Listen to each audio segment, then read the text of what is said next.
Welcome back to Cassidys Craveable Creations. I'm Cassidy. Today we're making a keto chicken piccata recipe that features a lightly breaded, juicy chicken breast all coated in a buttery lemon garlic sauce with capers. So yummy.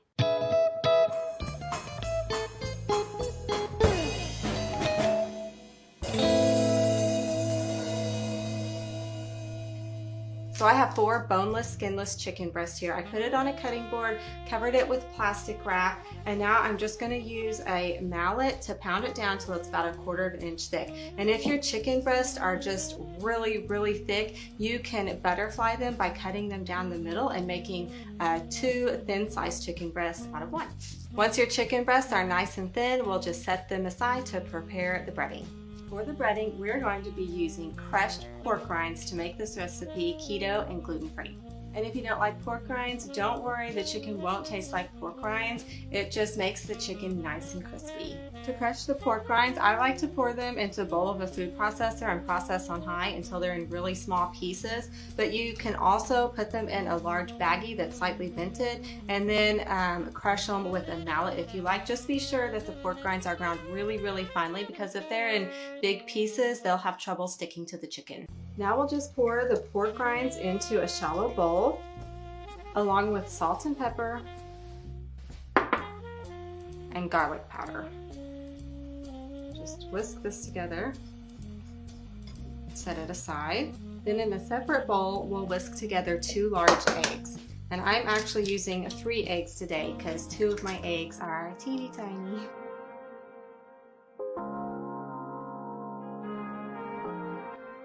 Now we'll just dredge our chicken in the eggs and pork rind mixture and then set it aside on a cutting board.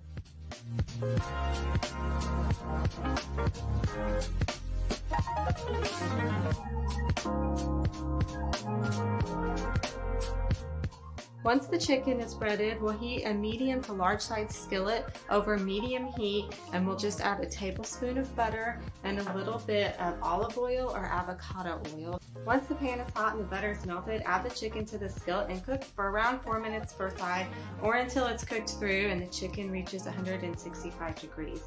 And be careful not to overcrowd the pan and cook it in batches if you need it.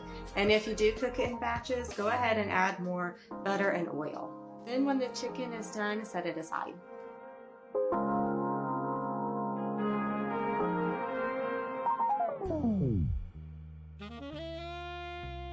Now it's time to make the sauce, and I really love this sauce, so I'm excited to show you how to make it.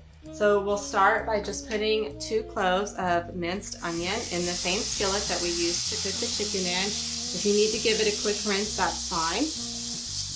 And you don't want to let it cook too long, just 15 to 30 seconds or until it becomes fragrant. If you cook it longer than that, it may burn. And then immediately add a little bit of chicken broth or chicken stock to deglaze the pan. Now we'll add the juice of 1 lemon and about 2 tablespoons of capers. I always like that, just a little extra. And I also like to go through and just smash a few of them, just so it releases a little bit of extra flavor in the sauce. Now we'll just let this bubble for about a minute. So now that this is nice and hot and it's been bubbling for a minute, we're just gonna add in about 3 tablespoons of butter and some parsley.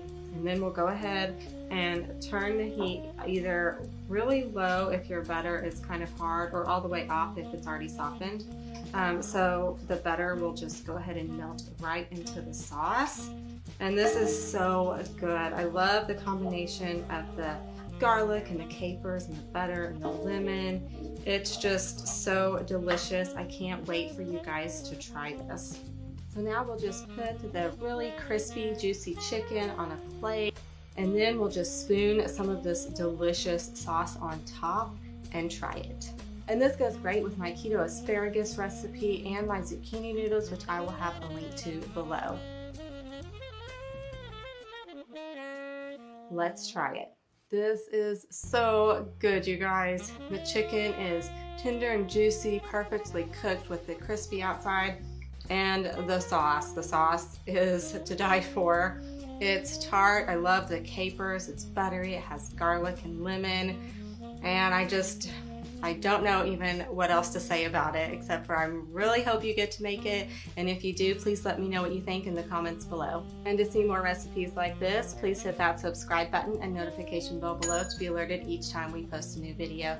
Thank you so much for watching, and I'll see you next time.